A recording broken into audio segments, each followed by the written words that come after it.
next up is Advanced Two-Phase Cooling System for Modular Power Electronics. Sai-Kiran Hota will be presenting. Thank you. My name is Sai-Kiran Hota. I'm an R&D engineer at Advanced Cooling Technologies. As a matter of fact, the previous speaker, Kwanan Lee, he is actually my lead engineer. And so we together have worked on this project, which is titled Advanced Cooling System for Modular Power Electronics. So what I'll be presenting is basically the phase one activities and accomplishments we had. We just recently were awarded the phase two, and we started work on that too.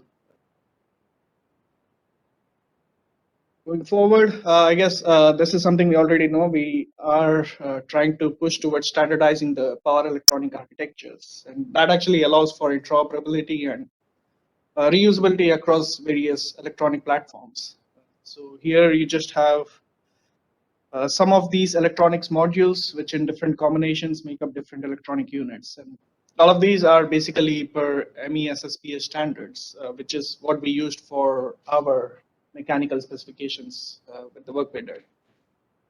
So with the semiconductor sizes shrinking, we know thermal management will be a challenge going forward. The traditional state of art, which is your commercial conduction cooled electronics, the conduction-based heat spreaders, they may not be able to handle very high heat loads because, again, they are limited by the thermal conductivity of the heat spreader itself. So with the phase one, our activities was more focused on demonstrating two-phase based heat spreaders, which basically help facilitate spread heat much more effectively with the high thermal conductivity of the plate itself. So two solutions we looked at. One was the high K plate and a pulsating heat pipe.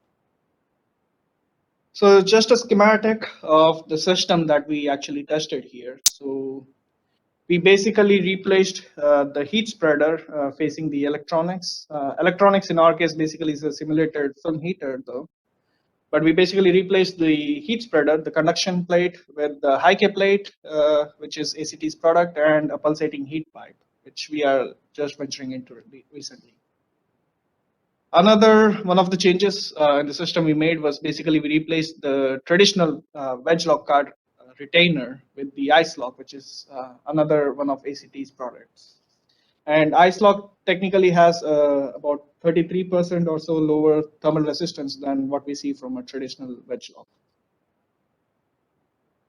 So the first heat spreader, let's look at the high K plate, which is ACT's product. So high K plate basically is embedded copper water heat pipes in an aluminum plate. So from our form factor, which we have selected for this demonstration, we had about 6 copper water heat pipes, which turned out to, in this particular configuration, which turned out to be the best design point for us.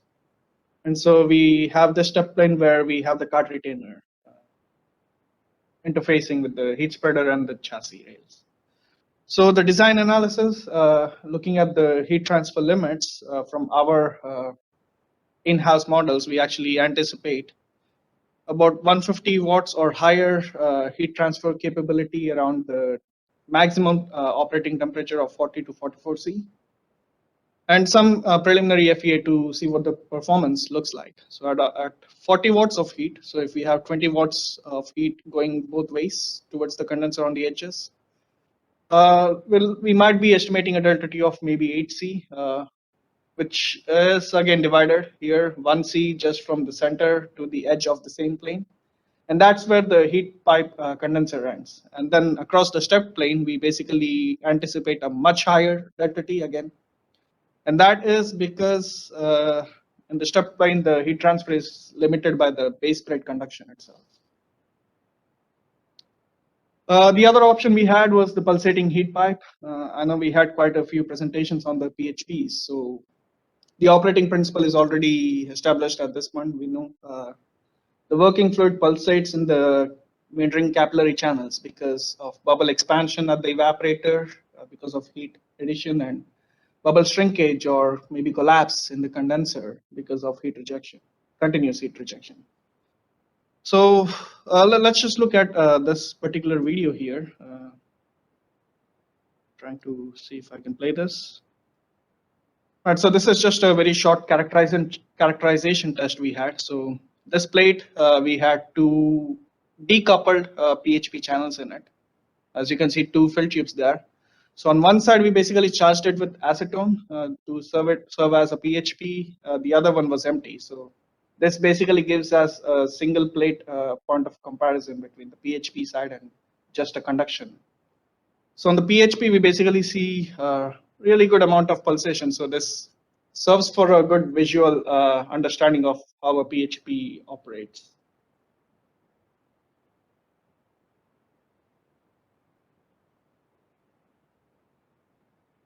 Right, so just some design analysis with the PHP. So the PHP which we fabricated for the demonstration was basically 1.6 mm channel diameter with 24 turns, quite symmetric along the planes.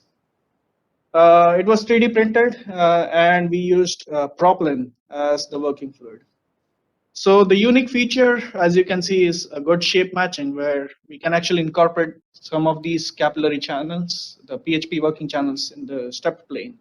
So it actually accommodates along the form factor of the heat spreader itself.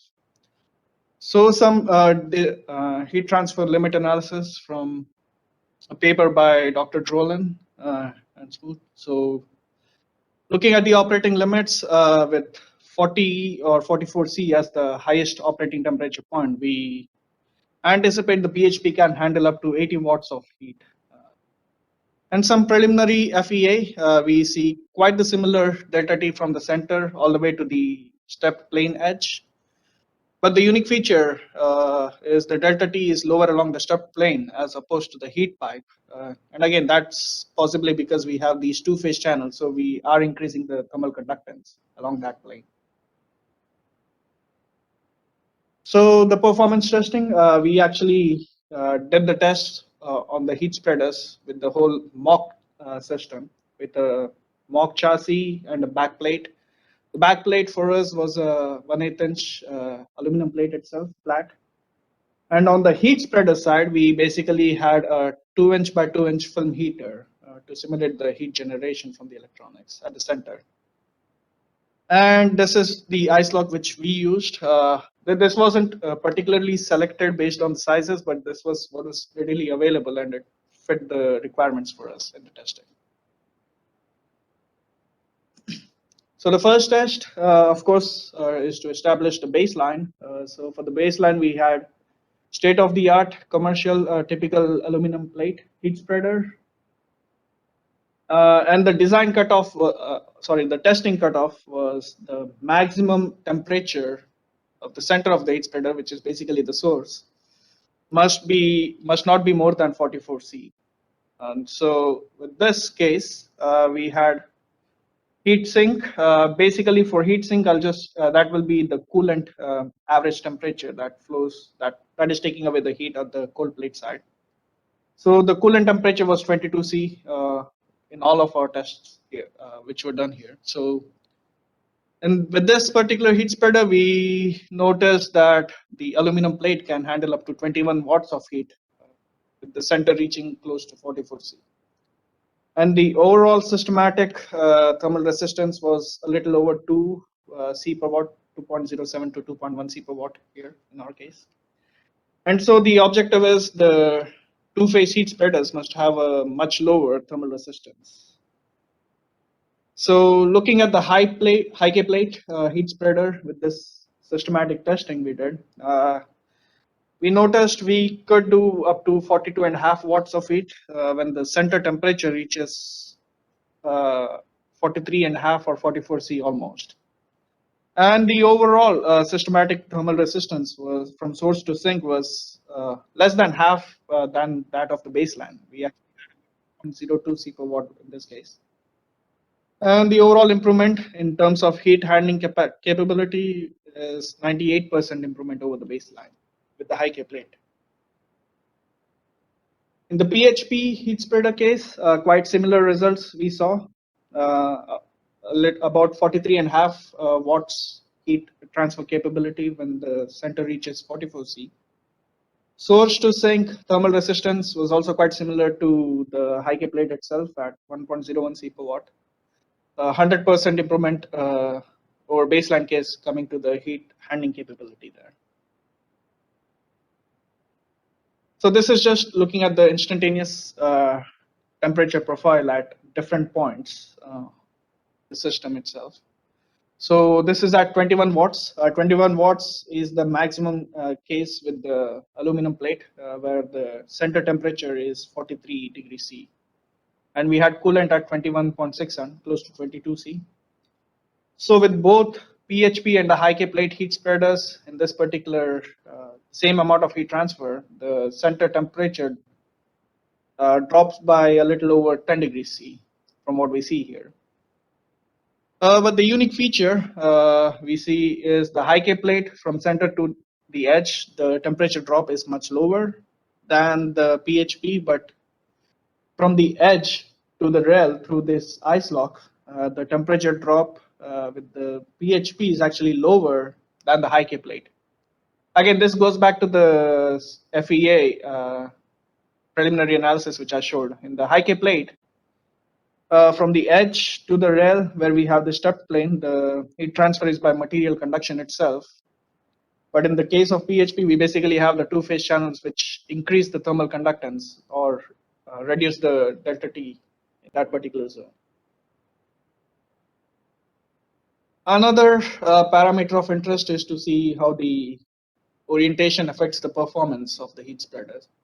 So the high K plate, commercial product, so it's already been previously tested and again demonstrated that the performance of the heat spreader is independent of the orientation, as you can see. So vertical case is the usual case which we test. Horizontal is where you have the evaporator and the condenser on the same level. So no change in performance in the case of high K plate. We repeated kind of similar tests with the PHP. It started with horizontal, vertical, and back to horizontal again.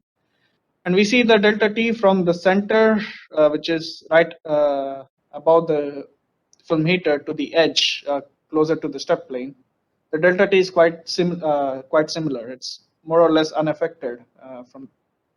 So we can safely say the PHP heat spreader performance is less affected by the gravity. So just to summarize what we did with this particular table here. So with the baseline, the overall thermal resistance was over 2 C per watt, and with the high K plate and PHP heat spreaders, which we demonstrated in phase 1, the system thermal resistance is lower than half of the aluminum plate itself. And that actually doubles up the maximum heat load capability with the two-phase heat spreaders. Just a simple mass comparison we did. We noticed PHP is slightly lighter than the high K plate, but this comparison is actually again based on the same thickness of the heat spreaders.